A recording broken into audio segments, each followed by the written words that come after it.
जब चीला अस्पताल पहुंचे निरीक्षण करने सांसद तो वहां डॉक्टर से हुआ बहस। तस्वीरों में देख सकते हैं, एक तरफ सांसद राजीव राय तो दूसरी तरफ डॉक्टर सौरभ त्रिपाठी। बहस के बाद सांसद पर हुआ मुकदमा। तो वही देखे डॉक्टर सौरभ त्रिपाठी और सांसद राजीव राय ने क्या कहा।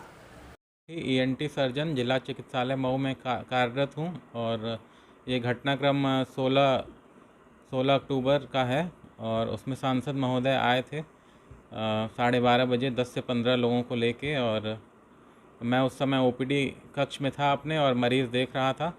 उस समय सांसद महोदय जी आए हैं और उनके साथ में भी कई सारे लोग आए हैं और उनके साथ वाले जो लोग थे काफ़ी अभद्र टिप्पणियां कर रहे थे। मुझे दारूबाज डॉक्टर बोल रहे थे और कह रहे थे कि पैसा लेते हैं मरीजों से और गलत आरोप लगा रहे थे, जैसा कि कुछ भी नहीं है। मैं नियम से अपनी ड्यूटी करता हूं और समय से बैठता हूं। और वो ये भी कह रहे थे कि मैं मानसिक रूप से अस्वस्थ हूं, जो कि बहुत गंभीर आरोप है किसी डॉक्टर के ऊपर।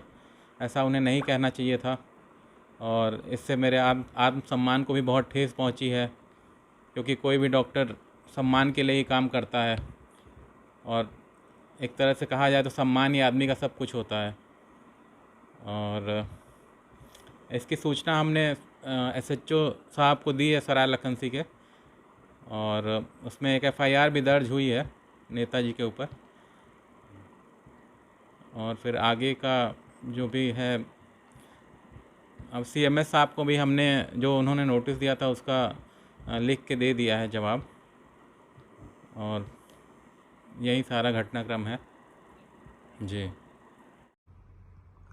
मेरे घोसी के मालिकों, जैसा कि आपको पता होगा, लगातार आप मेरे से शिकायत करते रहे कि सरकारी अस्पताल के डॉक्टर गायब रहते हैं और वहां उनके दलाल बैठे रहते हैं जो ये बताते हैं कि डॉक्टर साहब किस नर्सिंग होम में होंगे। दवाइयाँ बाहर लिखी जाती है, वहाँ के डॉक्टर मरीजों के साथ बदतमीजी करते हैं, सुविधाओं का अभाव है। आपने ऐतिहासिक रूप से जीत दिया। आपके आदेश को मानते हुए मैं जिला अस्पताल गया, मुख्य चिकित्सक अधीक्षक के साथ मैं पूरे अस्पताल का दौरा किया। तमाम खामियां पाई गई। आपकी बातें सच साबित हुई। कई चैम्बर में डॉक्टर नहीं थे और दलाल बैठे हुए थे, जिसको मुख्य चिकित्सा अधीक्षक ने स्वयं नोट किया। कहीं मरीज जमीन पर पड़ा हुआ था। आप सब गवाह हैं उसके, मीडिया के साथी थे, अधिकारी थे, डॉक्टर थे। कहीं कोई मैं एक पढ़ा लिखा सांसद हूं, उसी के हिसाब से मैं खाली नोट कराता गया। उस आखिरी कमरे में जब हम पहुंचे तो देखे कि बाहर मरीज परेशान है, कुछ महिलाएं रो रही हैं, चिल्ला रही हैं। मैंने पूछा तो एक महिला ने बोला, गरीब महिला ने, कि 11 बजे डॉक्टर साहब आए और डांट रहे हैं। भीतर हम गए, तमाम मरीज और पत्रकार नाराज थे। मुझे लगा कि मन आक्रोश में कहीं बाहर न चला जाए। मैं सबको मना किया। मैं बोला मैं बात कर रहा हूँ, मैं डॉक्टर से सिर्फ इतना ही कहना चाहता था कि हम पढ़े लिखे लोग हैं, मारपीट नहीं करते हैं। किसी ने कहा कि 11 बजे आते हैं, 12:30 बजे चले जाते हैं, फिर घर पे बुलाते हैं। किसी ने कहा कि बदतमीजी करते हैं, किसी ने कहा कि हेलमेट चला कर मारते हैं, किसी ने कहा कूटते हैं। तो मुझे लगा कि माहौल खराब हो रहा है।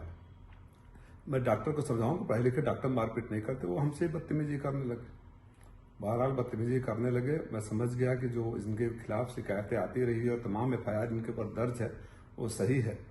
मैं चला आया। मुख्य चिकित्सक अधीक्षक महोदय, आप सबको पता है कि उन्होंने खुद इतने पीड़ा में थे, उनके व्यवहार से लगातार मना कर रहे थे, कि बयान जारी करके कहा कि इस डॉक्टर की लगातार शिकायतें आ रही हैं और शासन से गुहार लगाई कि इसके खिलाफ कार्रवाई करो। नोटिस जारी किया, लेकिन जो संरक्षण देते हैं ऐसे लुटेरों को, उनको ये बर्दाश्त नहीं हुआ कि कोई आपकी आवाज पर जाकर वहां निरीक्षण करे और सुधारने का प्रयास करे, क्योंकि उनके पेट पर कहने लाग पड़ती।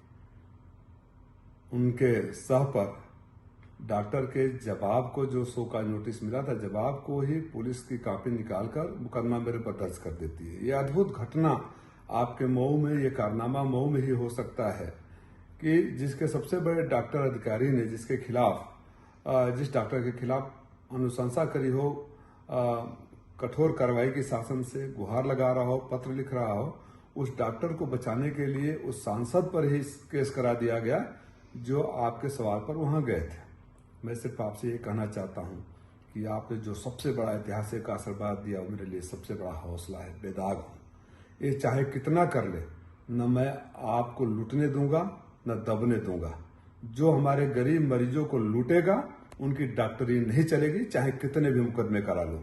जो दवाई बाहर से लिखने के लिए बोलेगा, जो डॉक्टर घर पे बुला के इलाज करेगा, जो मरीजों से बदतमीजी करेगा, उसके खिलाफ हम घेराव करेंगे, कार्रवाई करेंगे और सदन तक आवाज उठाऊंगा। इस मुद्दे को कोई सोच रहा हो कि राजीव राय को डरा दिए, आपका ये बेटा, आपका भाई डरने वाला नहीं है।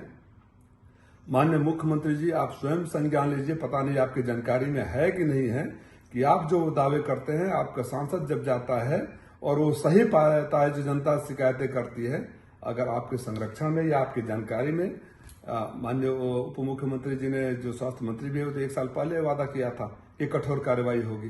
तो जो उप मुख्यमंत्री ने वादा किया, जो मुख्य चिकित्सा अधीक्षक गुहार लगा रहे हैं, लेटर लिख रहे हैं, अगर उस पर कार्रवाई नहीं हुई तो आपकी आवाज उठाने वाले पर जो कार्रवाई करता है उसके खिलाफ तो जनता सड़कों पर उतरेगी। और जिन लोगों ने भी ऐसे संरक्षण दिया है उनको तो जनता के नजरों में आज कहां खड़े होंगे, वो स्वयं सोचे। मऊ की एक और बड़ी खासियत रही है, मऊ में हम लोग किसी भी पार्टी के हो राजनीतिक मुद्दे पर विरोध करते हैं, राजनीतिक बातें करते हैं, कभी व्यक्तिगत रूप से एक दूसरे के खिलाफ इतना निचले स्तर पर नहीं जाते हैं। जो चंद सालों में मऊ का माहौल बदला है, मैं इसको लेकर भी दुखी हूं और सौभाग्यशाली है मऊ के अभी भी बहुत सारे नेता अपनी परंपरा को कायम रखे हुए हैं। मैं उम्मीद करूंगा कि उस परंपरा को बनी रहे, क्योंकि ये ऐसे अधिकारी डॉक्टर किसी के नहीं होते हैं। जो आज खुश हो रहे होंगे कि राजीव राय के साथ बदतमीजी किया, उनको याद रखना चाहिए कि इस डॉक्टर ने सैकड़ों मरीजों के साथ बदतमीजी किया है, कई आपराधिक केस है, भारतीय जनता पार्टी के नेताओं के साथ बदतमीजी किया है, और तो और पत्रकारों को हेलमेट चला के मारा है, मोबाइल छीन लिया है। ऐसे छिनैती, डकैती और मारपीट करने वाले डॉक्टर, जिसके ऊपर कई आपराधिक मुकदमे दर्ज हैं, उसको बचाने के प्रयास करने वाले कितने बड़े महापुरुष होंगे, ये मैं घोसी के मालिकों के ऊपर छोड़ता हूँ। हौसला रखिए, मैं आपके साथ हूँ। आज जहां भी आपका अपमान होगा, शोषण होगा, दबाया जाएगा, लूटा जाएगा, सांसद नहीं भाई और बेटा बनकर खड़ा रहूंगा। जय समाजवाद। एक मुकदमा थाना सराय लखनसी जनपद मऊ के थाने पर जिला चिकित्सालय में नियुक्त डॉक्टर सौरभ त्रिपाठी द्वारा दर्ज कराया गया है। प्रथमतः जो तथ्य इसमें है वह इनके साथ कार्य सरकार की अवधि के दौरान, जब डॉक्टर अपना ड्यूटी का निर्वहन कर रहे थे, उस दौरान माननीय सांसद एवं उनके साथ आए हुए 10 से 15 लोगों के द्वारा उनके कार्यों में बाधा डाला गया। उनके साथ अभद्र टिप्पणी एवं अभद्र भाषा का प्रयोग करना एवं उनके कार्य के दौरान जो है कि उनके साथ हमलावर होना इत्यादि जैसे तथ्य उल्लिखित हैं, जिनके आधार पर प्रथम सूचना रिपोर्ट दर्ज की गई। किसके खिलाफ दर्ज की गई? देखिए, इसमें माननीय सांसद एवं उनके साथ 10 से 15 जो है लोग जो थे, उनके साथ जो है क्या धाराएं हैं? जैसे मैंने आपको बताया, इसमें धारा BNS की 221, 132, 352, 351, 2 इत्यादि लगे हैं। अभी क्या कार्रवाई चल रही है आगे? कार्रवाई इसकी प्रथम सूचना रिपोर्ट दर्ज होने के पश्चात इसको एक उप निरीक्षक के द्वारा जो है कि विवेचना की जाएगी और अग्रिम जैसी विधिक कार्रवाई होगी उसको संपादित की जाएगी।